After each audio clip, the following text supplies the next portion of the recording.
All right, so I'm gonna throw y'all a little curveball and actually not talk about birds today, so we'll see how that goes. So as kind of a general background, between the 1950s and the 1980s, Costa Rica lost about 2/3 of its forest cover. And that forest, both loss of habitat area and fragmentation has had significant adverse effects on a lot of forest-dependent species.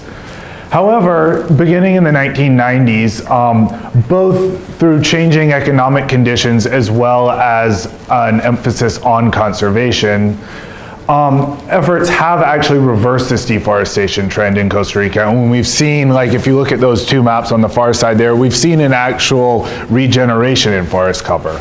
But a lot of this has happened somewhat haphazardly. It hasn't necessarily been really targeted to, meet the needs of specific species of interest.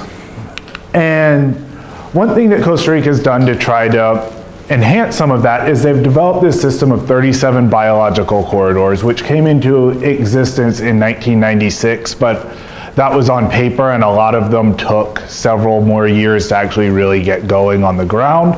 But this corridor network was designed to connect existing national parks and other forested areas and promote, create these corridors that allowed the movement of species between these already well-protected areas so that they don't function as islands, and provide additional habitat for some species that aren't very well represented in the national park system. So this looks really great on paper. You can see all these wonderful biological corridors. It's a great network of connectivity, but there's a huge downside, which is the fact that while these really wonderful corridors were drawn on a piece of paper, most of the land within the corridors is actually privately owned, and there aren't any compulsory management requirements by the government for landowners within these biological corridors. So a lot of the activity that's done in terms of on-the-ground management is either through non-government organizations or the decisions of private landowners.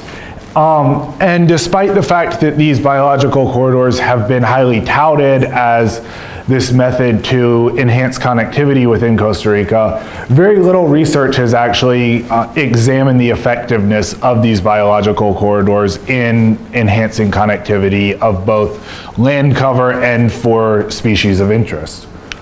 So for this project, which is one portion of my dissertation, what we wanted to really look at is understanding organizational conservation goals and management practices within a Costa Rican biological corridor, and to identify constraints and trade-offs for management practices, and assess effects of landscape structure on management practices, and then determine where conservation targets for multiple organizations overlap spatially.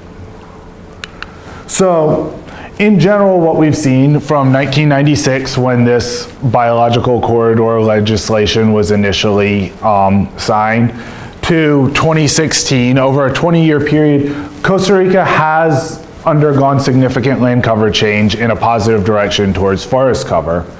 But what you can see in these maps, and this is very preliminary stuff that I've been working on, but what you'll see kind of as a general trend is that forest cover has increased both inside and outside of biological corridors, and the rate in which it's increased is actually relatively similar. So based on this kind of rough countrywide assessment, biological corridors haven't necessarily led to an increase in forest cover at a greater rate than you see just generally in the rest of the country. So, in order to examine some of this a little more closely, we've taken a case study at looking at the Bellbird Biological Corridor, which is located in northwestern Costa Rica up here. And our specific study area is actually a subsection of that biological corridor, which you can see outlined in red, which is the Upper Guatemala watershed. And within this study area, we've conducted so far 13 semi-structured interviews with key informants from organizations that are active within the biological corridor. We're hoping to do a handful more this summer. And we've sat down and we've talked with these people about their organizational missions, as well as their management practices, limitations that they see to their conservation abilities, and then the effects that landscape structure has on their conservation actions and preferences. And then we've done a participatory mapping exercise with all of these people as well, where they actually identify places on a map that they think are important targets for conservation. So, one thing that we found in looking at the goals of these organizations for conservation within the corridor, all of them have mentioned protecting forest, and another very common theme is enhancing connectivity within the biological corridor. Also, reforestation, sustainable land use, and enhancing water quality are some other key themes that have come out. As we've talked to people about their perceptions of trade-offs and limitations within, for conservation within the corridor, one thing that almost everyone has noted is the fact that financial resources are very limited, and that constrains everything that any organization can do, is because they have very limited budgets. And they also have mentioned the fact that much of this landscape is dominated by subsistence level agriculture, so people are relying on some of the land for feeding themselves and their families, which means that it's hard to do like large scale land cover change activities in a lot of this area. One of the interesting things that's actually come out is that, especially with some of the organizations, so there's kind of like two major groups of organizations that we have. We have some that are working on already well-protected areas, such as biological reserves, and then some other organizations that are more active corridor-wide that don't maybe have as specific of a focus on one, land cover type or use like that. That are more generally focused on corridor sustainability. And a lot of those more general organizations have highlighted areas for conservation that are not well protected already, that they see as adding to the protected area in the corridor. But one thing that a lot of the organizations that are working on already well protected lands have pointed out is that they need a lot of their resources and need to focus a lot of these resources on these already protected areas to keep them protected. Unlike the US, where we have a lot of regulatory power for, ensuring that people don't encroach within national parks or whatever, in Costa Rica there's still significant issues with people coming in and poaching on protected areas, or even coming in and trying to squat in some of these areas and clearing out some of the borders. So they need to use a significant portion of their budget just to maintain their boundaries and to patrol them. And they feel like sometimes that fact is lost in some of the understanding of how resources need to be allocated for conservation, that people are always pushing to protect more and aren't maybe realizing that in doing so they're not protecting any of the existing stuff very well. So in our participatory mapping exercise, we had participants identify up to 5 places in this study area that they thought were the most important for conservation, and they did so by drawing little polygons. I overlaid all of those, and you can see just a very rough density map here. Darker shades of red indicating more overlap from different participants. And one thing that you can see is that there's this one especially big red patch here that shows up. So I've pulled out here some of the densest areas that are outlined in red, and we compared those with some of the landscape metrics of interest that we identified. This is an example using percent forest within the study area.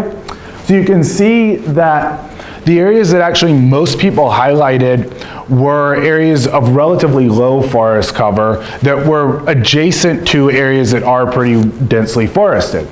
So what I wanted to look at was, are the things that people are highlighting aligning with some of their pre-stated goals? And in this case, I would say yes. These areas are they're looking to protect some areas that aren't currently protected, so they're going to hopefully increase forest cover, but also increase some connectivity by actually protecting some areas that are adjacent to some pretty intact forests to hopefully extend some of that out. Most of the people stated that their intended goal in the long term is to connect some of this really dark green up in the top all the way down and have some nice corridors that span this elevational gradient. And so finally, kind of wrapping up, one of the kind of follow-up questions that I was really interested in doing some of these interviews is looking at how corridors potentially constrain or contain conservation. So with all of this emphasis on a biological corridor, what happens to the areas right outside it? Are they just forgotten about? Does conservation become something that just happens over here? And in talking to a bunch of personnel about that, I've gotten a bunch of different opinions. Some people think that it's necessary to draw the boundaries somewhere, and by drawing those boundaries, we really need to allocate resources in this conservation area. And also the idea that we need to contain resources and keep a focus locally. If we keep bleeding things out, then all of our efforts and resources are just going to be diluted. But other people have talked about the fact that they think that it's important for conservation to sort of spill over these boundaries. And one really interesting thing that I found out that actually is just going to officially happen at the end of this month is that the old boundary of the biological corridor is up here in red, and in these other shades showing land cover, this little annex, this triangle out to the side, this is an area that's actually opted to join the biological corridor. So local community members said, hey, we really like what you're doing over there. We really want to be a part of that. And they got together with leaders of the biological corridor and have come to an agreement to actually become a part of it starting in February 2018. So I thought that was a pretty cool way that conservation actually has spilled over, and people in some areas adjacent to it really want to be involved in some of that. And so just to wrap up future directions with this, we are going to complete a few more interviews this summer and then assess changes in landscape metrics over time. So to look at how connected the landscape was in 1996 versus 2016 to see how some of that's really changed or not changed, and compare more landscape metrics with these participant identified kind of hotspots. And then we also finally do want to compare our participant identified areas with some of the bird data that we're also collecting concurrently. And with that, I would like to acknowledge my advisor, Nate Niblink, as well as the rest of my committee, my field tech, Will Sweet, who was essential in helping to translate some of these interviews, Lindsay Stallcup of the Children's Eternal Rainforest for helping facilitate a lot of this, as well as the interview participants themselves and a bunch of funding sources. And with that, I'll open it up for questions.